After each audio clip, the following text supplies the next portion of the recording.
Everyone, আজকে আমি আপনাদের জন্য নিয়ে আসলাম মজাদার বিরিয়ানি রেসিপি। আমি এখানে ১ কেজির মতো মাংস নিয়েছি। ৩ চামচের মতো আদা বাটা, রসুন বাটা এবং পেঁয়াজ বাটা দিয়ে দিলাম এখানে। আমি একসাথে নিয়েছিলাম, মানে ব্লেন্ড করে নিয়েছি তিনোটা একসাথে। আর দিয়ে দিচ্ছি ২ চামচ টক দই। আমি এখানে আমার প্রয়োজন মতো আরেকটু নিয়েছি।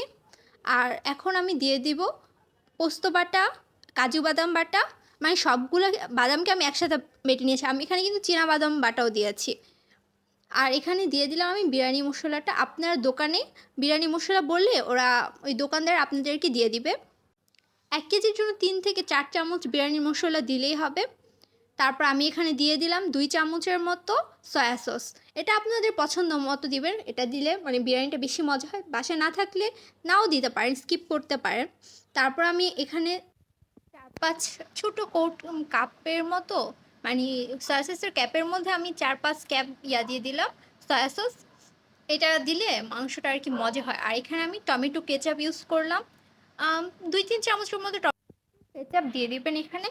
আর এখানে আমি ৫ টেবিল চামচ তেল ইউজ করব। আপনারা আপনাদের মাংসের মধ্যে কতটুকু ফ্যাট আছে, আমি মানে কি চর্বি আছে আর কি, সেই চর্বিটা বুঝে এখানে তেলটা ইউজ করবেন। যদি বেশি পরিমাণে আপনারা চর্বি দিয়ে থাকেন তাহলে তেলটা একটু কম দিবেন।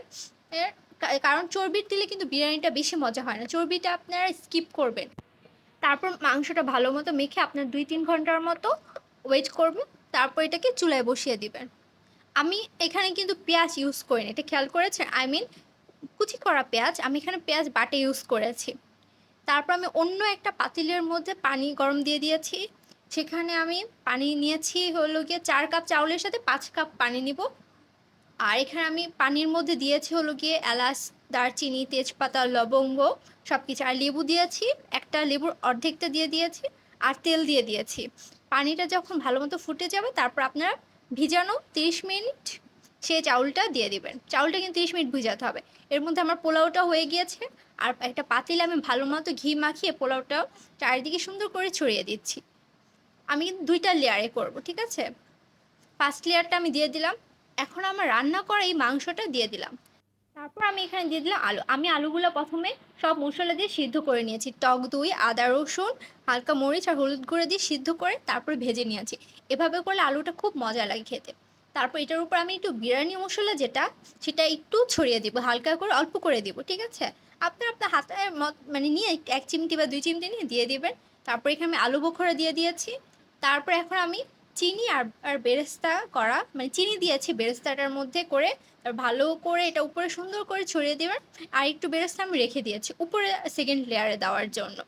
আপনার বেরেস্তা এটাকে মুচমুচি করে ভেজে তারপর এটাকে চিনি দিয়ে হালকা একটু হাত দিয়ে ভেঙে নেবেন। তারপর আমি এখন সেকেন্ড লেয়ারের পোলাওটা এখানে দিয়ে দিচ্ছি আর কি। পোলাওটা কিন্তু আমি করে ৩০ মিনিট ঠান্ডা করার জন্য রেখে দিয়েছি। ঠান্ডা হওয়ার পর তারপর দিচ্ছি, ঝরঝরে হয়ে যাওয়ার পর। তারপর আমি এখানে দিয়ে দিলাম। তারপর এখানে আমি যে বাকি বেরেস্তাটা রেখেছি সেটা দিয়ে দিচ্ছি। তারপর এটার উপর আমি আরেকটু বিরিয়ানির মশলা ইউজ করব। তারপর ইউজ করব হলো গিয়ে টক দই। তারপর এখানে আমি এটা ফুড কালার দিয়ে দিচ্ছি। অরেঞ্জ যে কালারটা থাকে, আমি একটু দুধের সাথে ফুড কালারটা মিশিয়ে নিয়েছি। আর বাসায় ২-১টা জাফরান ছিল, সেই জাফরানটা দিয়ে দিয়েছি। আপনারা ফুড কালারটা স্কিপ করে শুধু জাফরান দিয়ে ওই কালারটা তৈরি করতে পারেন যাদের বাড়ি জাফরান আছে। তারপর এখানে এই যে বললাম বিরিয়ানির মশলাটা আমি ছিটিয়ে দিচ্ছি আর একটু বেশি করে।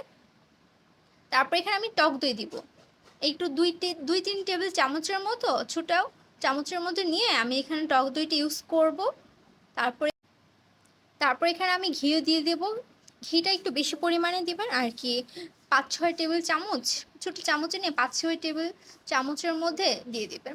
তারপর আমি এখানে গুঁড়া দুধ ইউজ করব, ঠিক আছে? আপনার ডিপ্লোমার গুঁড়া দুধ ইউজ করতে ট্রাই করবেন। এটা আমার বাসায় ছিল না, তাই আমি ডানোটাই দিয়েছি। তারপর এখানে এই যে আমি হাইকোর এই বিরিয়ানি সেন্টটা ইউজ করি, এটা খুব ১-২ ফুটে দিয়ে দিলে এটা যথেষ্ট। বেশি আবার এটা ইউজ করবে না, তাহলে একটু ঘ্রাণটা নষ্ট হয়ে যাবে, স্মেলটা নষ্ট হয়ে যাবে। আর এখানে আমি আবার দিয়ে দিচ্ছি কেওড়া ওয়াটার। হাইকোরি কেওড়া ওয়াটারটা আমি ইউজ করি, এটা অল্প একটু দিলে হয়ে যায়। তারপর আমি এখন এটা দমে বসিয়ে রাখবো। এই তো আলহামদুলিল্লাহ আমার সুন্দর বিরিয়ানিটা হয়ে গিয়েছে। এখন আপনারা দেখে নেন। আর আমি টিপসগুলো কিন্তু দিয়ে দিচ্ছি কীভাবে করলে বিরিয়ানি মজা হবে।